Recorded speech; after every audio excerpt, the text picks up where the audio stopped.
Hola, ¿qué tal? ¿Cómo estáis? Bienvenidos de nuevo a prepararlaselectividad.com. Vamos a continuar con los principios inmediatos inorgánicos. Ya hemos desarrollado el tema del agua. Lo podéis localizar colocando en el buscador principios inmediatos, agua, prepararlaselectividad.com. Como digo, vamos a continuar con las sales minerales y de entrada que sepamos que muchas de las propiedades que vamos a ver de las sales minerales están muy relacionadas con las características, si queréis, físico-químicas o con las propiedades físico-químicas del agua, con la estructura de la molécula del agua. El hecho de que el agua, como veíamos, era capaz de formar dipolos, que tenía una estructura, tenía una disposición polar, va a influir también en las propiedades de las sales minerales. Bien, comenzamos diciendo que en todos los seres vivos, bien sean animales, bien sean vegetales, se encuentran las sales minerales en dos formas. Pueden hallarse de dos maneras. Una, se pueden encontrar cristalizadas. ¿Cómo? Pues formando parte de estructuras sólidas que van a desempeñar diferentes funciones en ese ser vivo. Funciones de protección, funciones de sostén, van a ser las encargadas de proporcionarle consistencia, de proporcionarle rigidez. Es el caso, por ejemplo, de las sales de calcio. Tanto el carbonato cálcico como el fosfato cálcico tienen funciones relacionadas en este sentido. Forma parte, tanto el carbonato como el fosfato cálcico forma parte de la concha de los moluscos, forma parte de los huesos, forma parte de los dientes de los vertebrados, etcétera, etcétera, ¿no? En las plantas se pueden encontrar las sales minerales depositadas en la pared celular y bien como productos de excreción, lo podemos encontrar como oxalato cálcico. Permanecen, como digo, dentro de ciertas de las células, bien sean vegetales o bien sean animales. Es decir, la primera forma en cómo se pueden encontrar las sales minerales en los seres vivos es mediante o en forma cristalizada. Y después, la otra manera, o la otra forma, que aquí es cuando de nuevo vuelvo a lo que decía al principio relacionado con la estructura de la molécula del agua, se pueden encontrar disueltos en los líquidos biológicos. En este caso se pueden encontrar de dos maneras. Se pueden encontrar como, se van a encontrar como iones. Se pueden encontrar como aniones, si son iones con carga negativa, o se pueden encontrar como cationes, si son iones con carga positiva. ¿Cuáles son los más importantes que vamos a decir, ¿no? Bueno, pues tenemos los cationes, tendríamos el catión sodio, el potasio, el calcio, el magnesio, el hierro, tanto ferroso como férrico, el zinc, el manganeso y el cobre, tanto la forma cuprosa como la forma cúprica, es decir, cobre más o cobre más 2. Esto en cuanto a los cationes, todos ellos con carga positiva. Y en cuanto a los aniones, pues tenemos el ion cloruro, el ion carbonato, el ion bicarbonato, el ion sulfato, el ion nitrato, el ion fosfato, el ion bifosfato, o sea, además interviniendo desde luego o dando lugar a lo que veremos después, los sistemas tampón, ¿no? Tanto la forma carbonato, bicarbonato, como la forma fosfato, bifosfato, van a tener un papel muy relevante en los tampones o en los reguladores de pH. Y después también una tercera forma en cómo se pueden encontrar las sales minerales en los seres vivos es formando parte de moléculas orgánicas, ¿vale? Por ejemplo, el ion bifosfato forma parte de los fosfolípidos, puede formar parte de los ácidos nucleicos, puede formar parte de algunas proteínas. El catión magnesio forma parte de la clorofila. El ion ferroso puede formar o se va a encontrar asociado a la hemoglobina. Funciones biológicas de las sales minerales. Bueno, algunas ya las hemos citado, ¿no? Hace un momento. Bien, ¿cuáles serían? Primero, la función estructural. Las sales minerales, como ya hemos dicho, en su forma cristalizada, tienen la función de dar estructura, dar consistencia, dar rigidez a muchos seres vivos, ¿vale? Segunda, acción reguladora de pH. También ya la hemos medio citado anteriormente, ¿de acuerdo?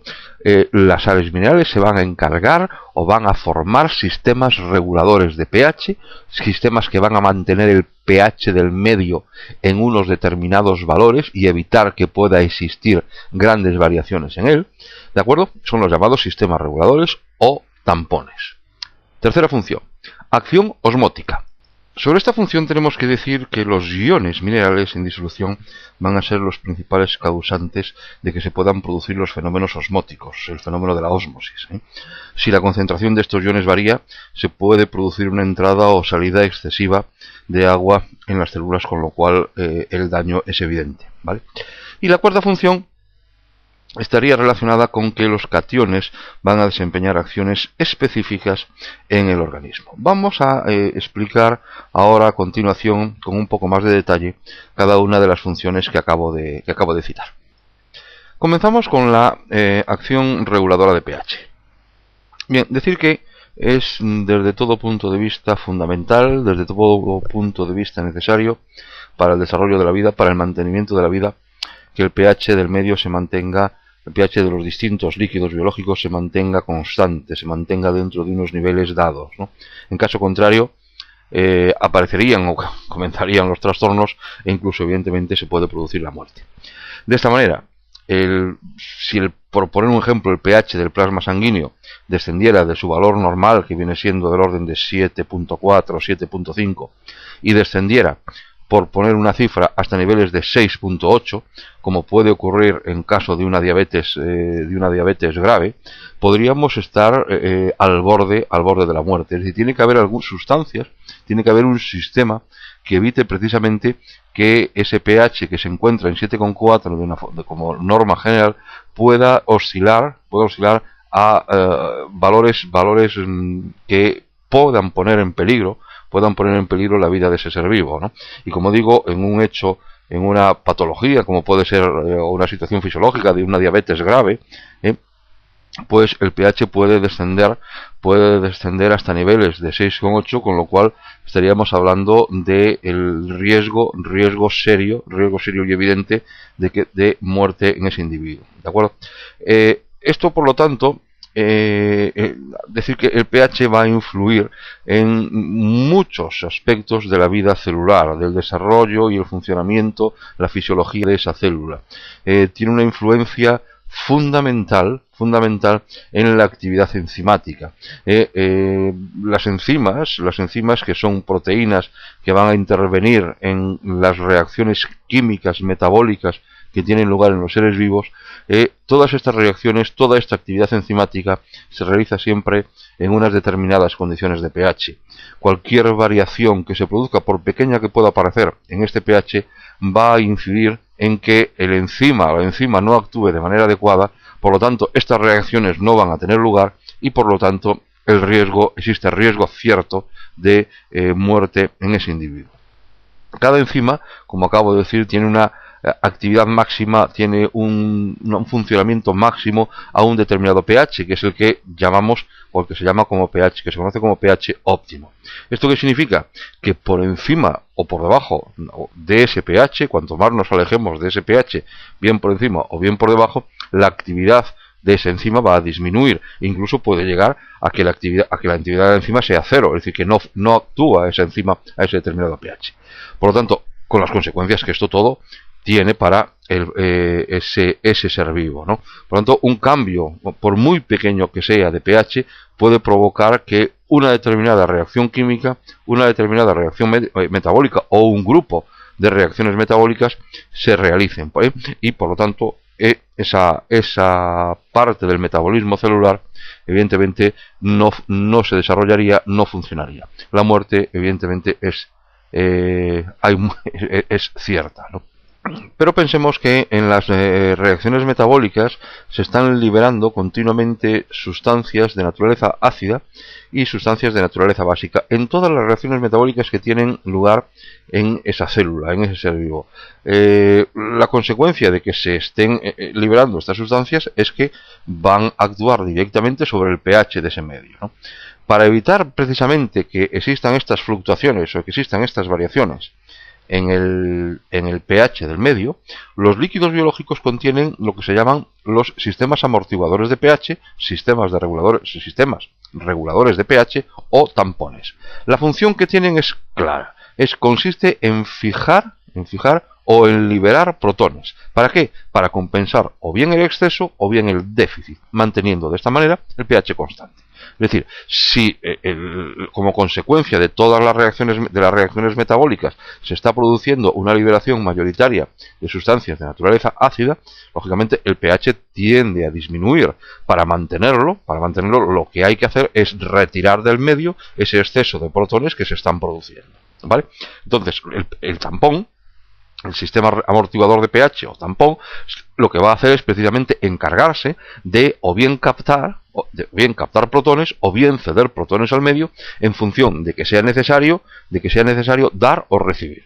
Por lo tanto, un tampón va a estar formado por un dador de protones y va a estar formado por un aceptor de protones. Es decir, va a haber alguien que sea capaz de aceptar protones cuando el pH del medio baja, o va a haber alguien que es capaz de aportar protones cuando el pH del medio suba. Es decir, en pHs ácidos vamos a retirar protones para volver de nuevo al sistema, al pH de 7,4, y cuando el pH suba vamos a intentar aportar protones para bajar ese pH y colocarlo de nuevo en 7,4.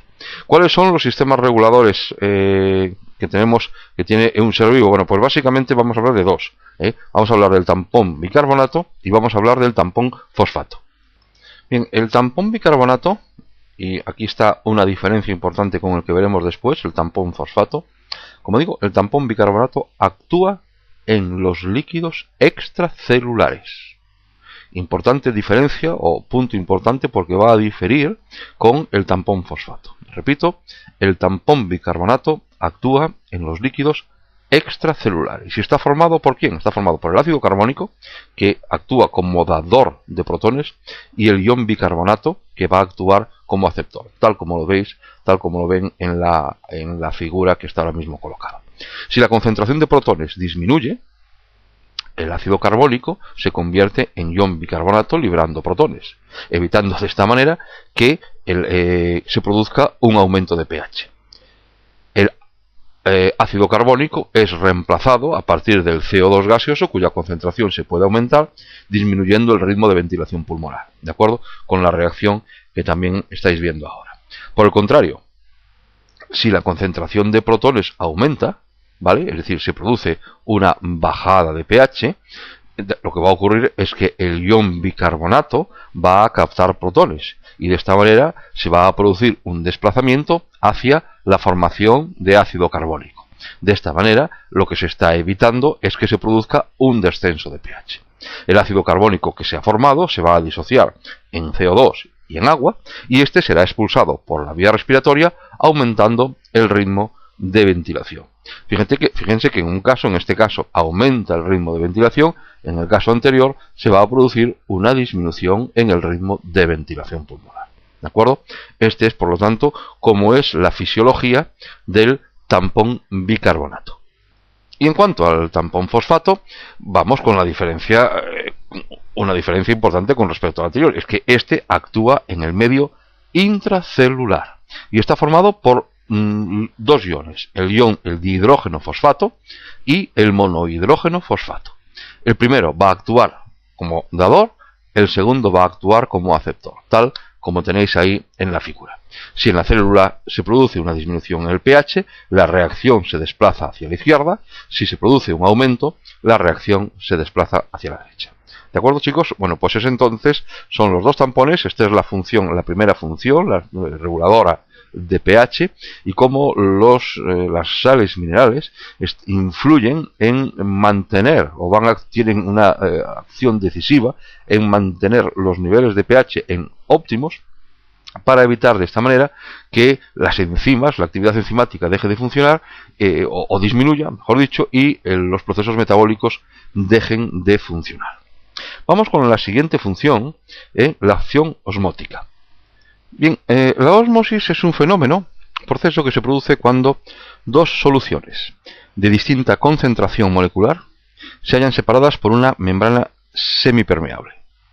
¿Qué significa que sea semipermeable? Que deja pasar el agua, pero no deja pasar los iones o las moléculas que puedan estar disueltas en el agua. ¿De acuerdo? Este es el concepto de ósmosis. Bien, y vamos a ver qué relación tienen las sales minerales con esta acción osmótica. Para ello, bueno, fijámonos en el dibujo, la imagen que tenéis ahí colocada. Y fijémonos que al principio la altura de la disolución en la rama derecha del tubo y en la rama izquierda es igual. ¿Vale? ¿Veis? Rama izquierda, rama derecha es la misma. Al cabo de un tiempo 2, por así decirlo, se observa que el nivel, por así decirlo, 2, en el tubo de la izquierda, ha aumentado. ¿Esto a qué se debe? Se debe a que, aunque el agua puede circular en las dos direcciones a través de la membrana, se produce un flujo mayor de agua en dirección de 1 a 2. Es decir, desde la disolución de menor concentración, o también llamada hipotónica o hipoosmótica, a la disolución más concentrada, es decir, a la hipertónica o a la hiperosmótica. De esta forma, la disolución 1, cuando pierde agua, se concentra, y la disolución 2, al ganarla, se diluye. ¿De acuerdo? A este flujo de agua se le denomina ósmosis. ¿Y cuándo para la ósmosis? ¿Cuándo se detiene la ósmosis? Cuando ambas disoluciones se encuentran a la misma concentración. Es decir, cuando estamos hablando de que dos situaciones son isoosmóticas o dos disoluciones son isotónicas. ¿Vale? De nuevo, repasando nuevamente, veis los dos tubitos de la izquierda, veis que en el tubito de la parte izquierda hay un mayor punteado, lo cual refleja una mayor concentración que en el ramal de la derecha. ¿Vale? A tiempo 2, separados los dos ramales por una membrana semipermeable, ¿vale? A tiempo 2, ¿qué va a ocurrir? Va a ocurrir que de la menos concentrada a la más concentrada va a producirse un movimiento de agua en esa dirección. ¿Para qué? Para contrarrestar la concentración y de esta manera igualarlas o conseguir que las dos disoluciones sean isotónicas o las dos disoluciones sean isoosmóticas.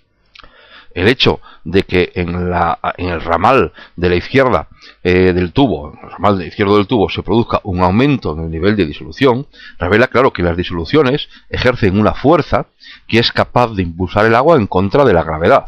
Esta fuerza es lo que se conoce como presión osmótica y no va a depender de la naturaleza del soluto, sino de la concentración en la que se encuentre ese soluto.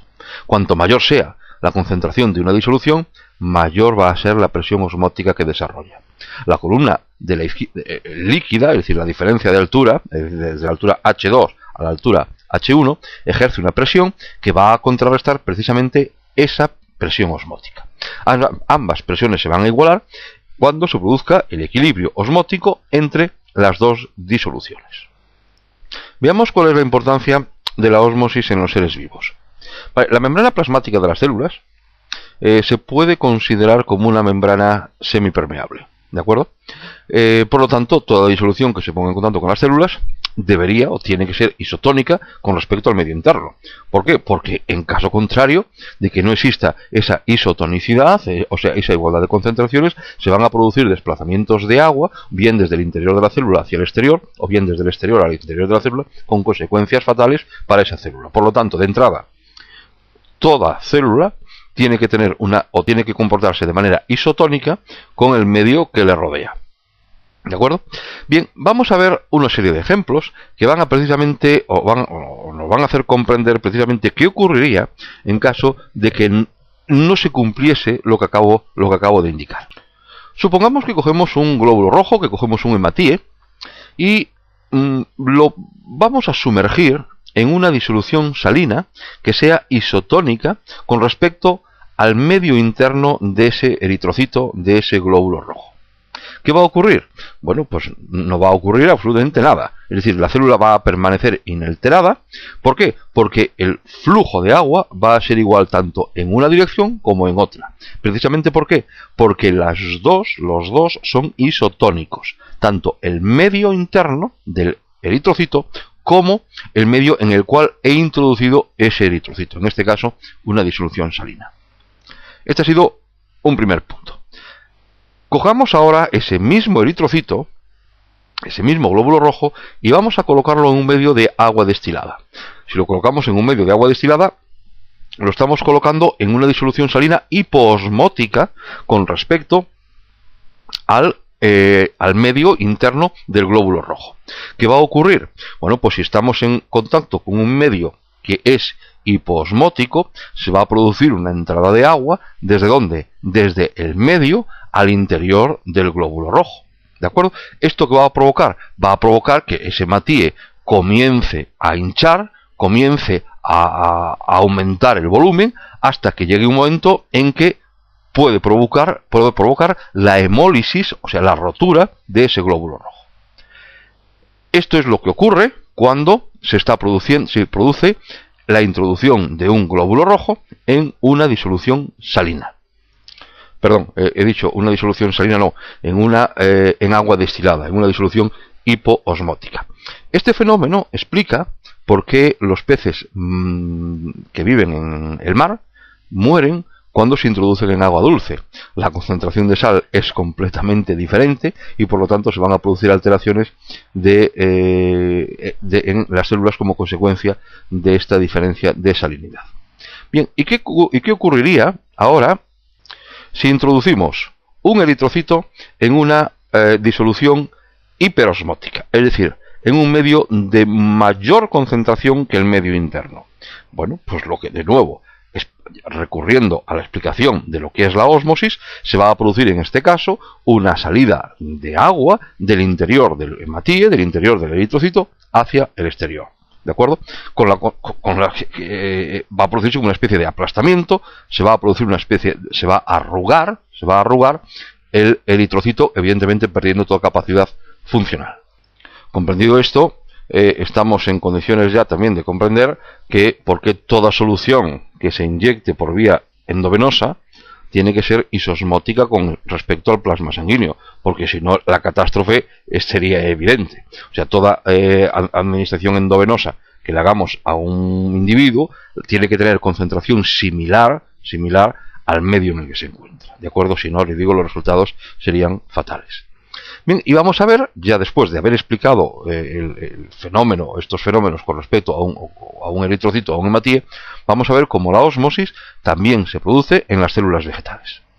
Bien, en la célula vegetal, recordemos, o bueno, que veremos en otros temas ya de citología, decir que la membrana plasmática está totalmente recubierta exteriormente por la pared celular, es decir, una especie de caparazón, de estuche que impide que la célula se pueda deformar.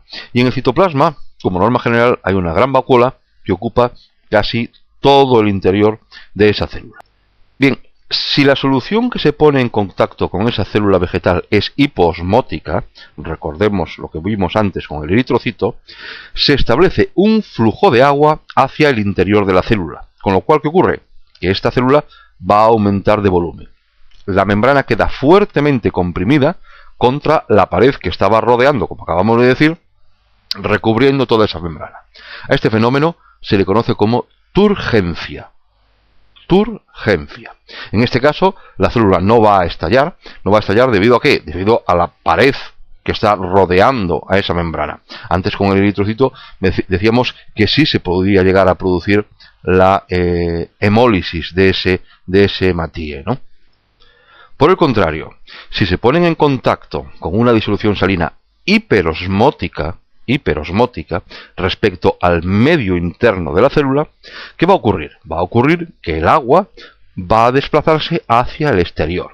El citoplasma disminuye de tamaño, se arruga, se despega de lo que era su unión o sea, se va a despegar de la pared que rodea toda esa célula, ¿vale? A este fenómeno se le conoce como plasmólisis. Y esto es importante porque suele caer con frecuencia, suele preguntarse con frecuencia tanto los profes de segundo de bachillerato como en la selectividad en sí. Es decir, que identifiquemos y sepamos diferenciar el concepto de plasmólisis, el concepto de turgescencia, el concepto de solución hiperosmótica, el concepto de solución hipoosmótica y el concepto de disoluciones isoosmóticas. ¿De acuerdo? Con mucha frecuencia esto suele preguntarse en los exámenes de la selectividad.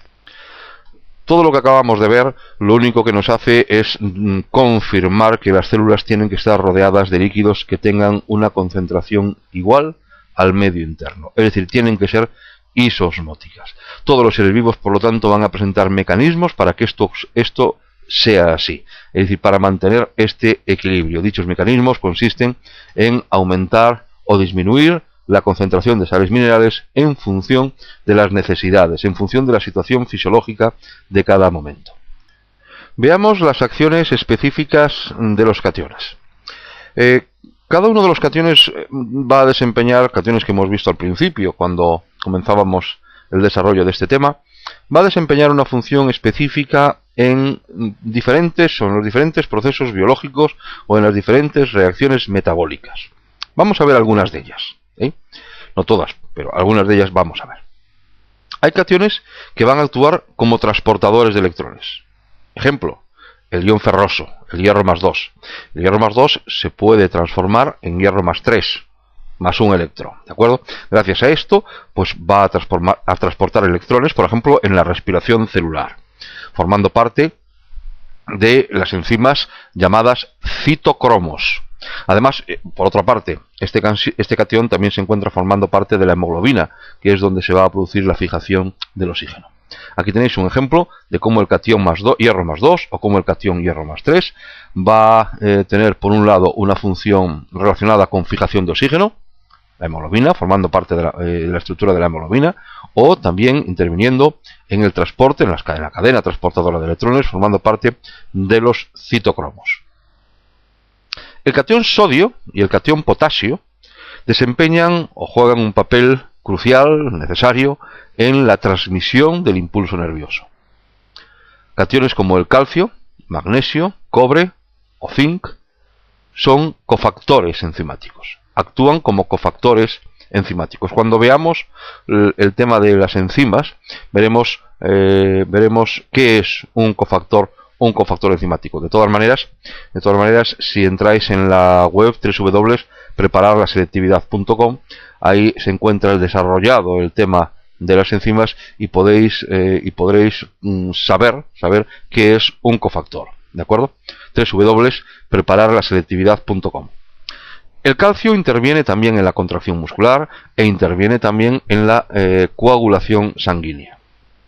Hay algunos cationes que van a regular la actividad de determinados órganos. Ejemplos: el sodio, el potasio o el calcio. Los tres iones se encuentran o tienen que encontrarse en concentraciones exactas y en concentraciones determinadas para que el corazón pueda latir de manera adecuada. Si se produce una variación, un exceso o un déficit en cualquiera de estos tres, va a provocar inmediatamente que se produzcan alteraciones en el funcionamiento de este órgano, ¿de acuerdo? Son tres, tanto el sodio como el potasio como el calcio juegan papeles importantísimos en la contracción del músculo cardíaco. Bien, pues de todo esto se deduce que es necesario que ya no solo existan la presencia física de los cationes o de los aniones, sino que estos se encuentren en unas proporciones definidas, en unas proporciones concretas para asegurar un correcto funcionamiento del ser vivo. Por todo ello, para que un líquido pueda ser introducido en un organismo, no debe ser isoosmótico, como veníamos diciendo ahora, sino que la composición iónica tiene que estar equilibrada con respecto al medio en el que lo estamos introduciendo y un pH próximo a la neutralidad.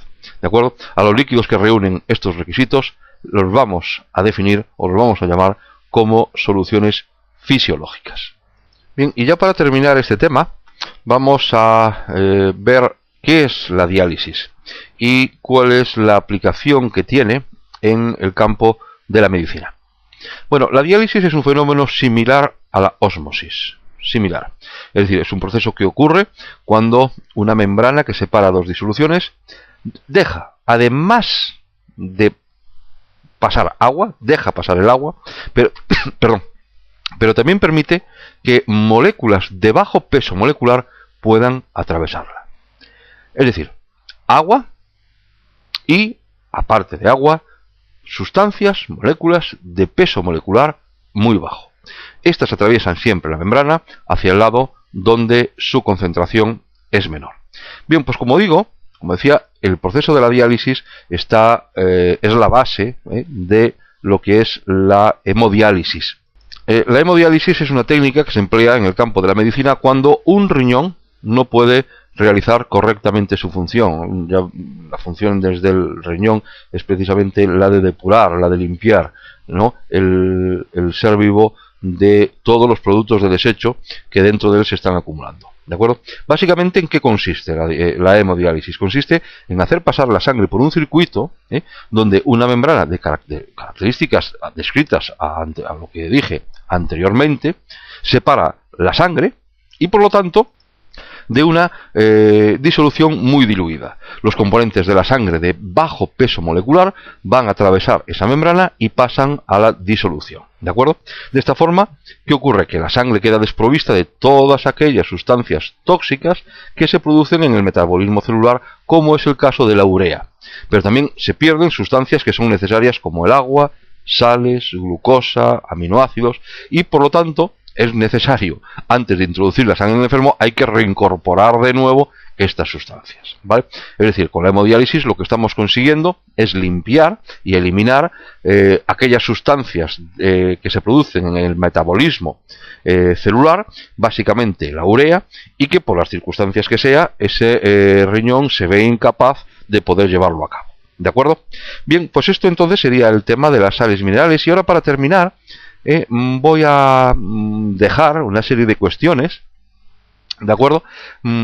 Si alguna no supiese, y son todas ellas muy sencillas, ¿no? Bueno, muy sencillas. Son todas ellas cuestiones que se pueden realizar con facilidad si se ha entendido perfectamente todo lo que hemos visto en este tema, ¿no?, en el tema de las sales minerales, ¿de acuerdo? Y como digo, si alguna no conocéis o no sois capaces de contestar, pues podéis dejar alguna anotación debajo de este vídeo, ¿no?, y ya la responderíamos. Bien, son todas cuestiones que están relacionadas con la selectividad y que bien de una u otra forma han caído ya o han sido preguntadas, y lo han hecho con una frecuencia importante, ¿no? Por eso les voy a resaltar aquí.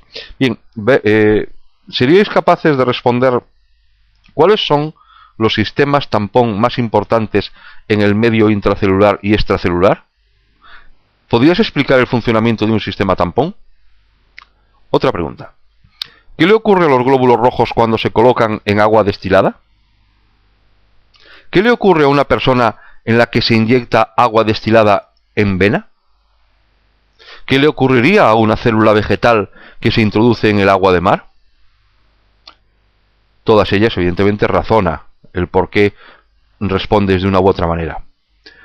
¿Por qué no crecen microorganismos en alimentos como la leche condensada? ¿Por qué las hojas de un vegetal se ponen turgentes cuando se dejan en agua y luego, si se alinea, se arruga?